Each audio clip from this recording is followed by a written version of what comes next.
اچھا نمبر صاحب، آخری سوال یہ ہے، بلکہ آخری سوال آج کا نہیں ہے، یہ کل لاسٹ پروگرام کا ہے، اس پہ میں نے چیکنگ کی ہے. آپ نے جو سوال میں نے آپ سے پوچھا تھا نا کہ ایک یہ جو انٹرنیٹ کی مناظرہ ویب سائٹ ہے، یہ بیسیکلی اہل حدیث وابی ٹائپ لوگ ہیں.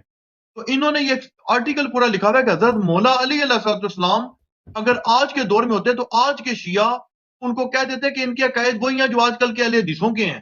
اس کی ریزن انہوں نے یہ دی ہے کہ حضرت مولا علی علیہ السلام وہ ہیں جنہوں نے اونچی قبریں ساری کرائی ہیں، مورتیوں کے ساریوں کے سر توڑے ہیں اور تصویریں کیا مٹائی ہے؟ ہیں. تو آپ نہیں، میں گزارش کروں نا، تو آپ نے فرمایا تھا کہ یہ کفار ایک کی ایک تھی، پڑھو سارا نا. تھا. اور جی میں یہ عرض کر رہا ہوں، تو اس کا جواب سر جی انہوں نے ویب سائٹ پہ آج میں نے پڑھا دیا ہوا ہے کہ وسائل الشیعہ میں چیپٹر بنے پڑے ہیں، جس میں ایک روایت یہ ہے کہ مولا علی علیہ السلام نے یہ گرائی تھی. اور اس کے بعد ائمہ اہل بیت کرام علیہ السلام سے ثابت ہے کہ کوئی قبر اونچی نہ کرو، حتیٰ کہ ایک امام کا کلیئر کول ہے، کلیئر کول. اور مفتی اسحاق صاحب بھی غالباً یہ بات کیا کرتے تھے کہ مذہب سنیت میں جتنی اونچی قبر کی گنجائش ہے شرن شیعوں میں ہے ہی نہیں، کیونکہ ائمہ اہل بیت کرام علیہ السلام جس توحید پر تھے اس پہ کوئی سنی نہیں گزرا، کوئی سنیوں کا امام اس توحید پر نہیں ہے. اور وہ اس میں کلیئر لکھا ہے کہ امام نے فرمایا کہ 4 انگلی میکسیمم میری قبر کرنا، اس سے اوپر نہ کرنا. تو وہ کہتے ہیں کہ یہ تو امام المحدین ہے ائمہ اہل بیت کرام. تو آج کے اہل تشیع نے جو سارا سسٹم کیا ہے یہ کہاں سے لیا ہے؟ اور جب کوئی بات یہ کرتا ہے تو یہ کہتے ہیں کہ یہ وہابی ہے، اور وہ کہتے ہیں کہ بیسیکلی وہابی بھی وہ بات نہیں کر سکتے جس تو لیول کی توحید انہوں نے وہ وسائل اشیاء کا دکھاؤ نا، چیپٹر وغیرہ بتاؤ ہمیں. گھروں کو تصاویر سے سجانا. تصاویر کو چھوڑو، وہ قبر والی جو چیپٹر ہے وہ ہمیں بتاؤ، ایڈریس کیا ہے اس کی. نہیں وہ یہی ہے نا، اسی کے اندر ہے نا کہ امام نے فرمایا کہ 4 انگلی سے اوپر قبر نہیں جائز، میری نہ کرنا 4 انگلی سے اوپر قبر. وہ ایڈریس بتاؤ نا بھائی، ریفرنس کہاں، کس صفحے کا ہے، کس جلد کا ہے. میں آپ کو میں کھول کے دیتا ہوں سر، تو پی ڈی ایف بنا کے بھیجا ہوا ہے، میں وہ بھی دیتا ہوں. آج میں نے سارے پی ڈی ایف اسی لیے کیے تھے. یہ آ گیا شیعہ حدیث گریوز کے نام سے میں نے سیو کیا، آپ کو بھیجا ہوا ہے. میں آپ کو بھی بتاتا ہوں سر، جو وہ ہے نا یہ امام کا میں آپ کو بلکہ کول بھی بتا دیتا ہوں. اس میں تو خیر بہت حدیث دی ہوئی ہیں. یہ سر آ گئی، ایگزیکٹ الفاظ آ گئے ہیں. وَأَنْ علی بن ابراہیم ان ابیہ ان ابن ابی عمیر ان ایڈریس حماد بتاؤ بن بھائی، عثمان. ایڈریس بتاؤ، ہم کھول دیں گے کتاب. سر جی یہ اب وسائل الشیعہ ہی لکھا ہوا ہے، لیکن اس کی ایگزیکٹ حدیث نمبر مجھے نہیں پتا چل اچھا رہا. پڑھ لو، حدیث پڑھ لو.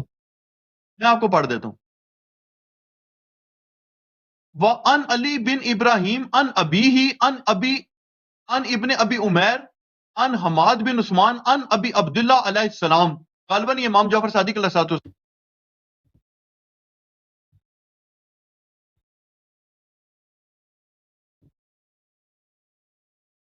جی آواز نہیں آ رہی آپ. جی اب آ رہی ہے علامہ صاحب؟ آواز آ رہی ہے، ہاں بات کریں. اس میں یہ لکھا ہوا ہے کہ امام نے فرمایا کہ میری جو قبر ہے نا، جب میں فوت ہو جاؤں گا نا تو غسل دینے کے بعد میری تو قبر 4 انگلی سے عربی اوپر نہیں پڑھو کرنی. بھائی، عربی پڑھو. یہ بتاتا ہوں نا، وہ اصل میں پھر اب آ رہی ہے آواز. آ رہی آواز. اچھا میں آپ کو پڑھ کے بتاتا ہوں. میں آپ کو اب وہ امام کے الفاظ بتا دیتا ہوں نا.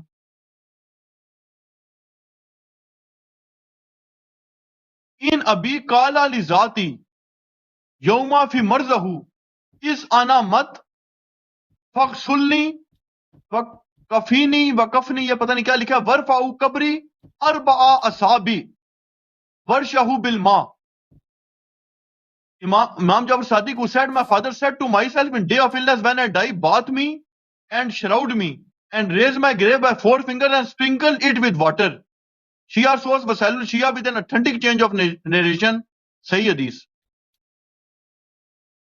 تو اس میں کہاں ہے کہ چار انگلیوں سے زیادہ نہیں اٹھانا؟ آپ تو کہہ رہے 4 انگلیوں سے زیادہ اٹھانا ممنوع ہے. تو اس میں حدیث کا ترجمہ آپ کو پتہ ہے علی الحسن صاحب؟ کہاں چلے گئے؟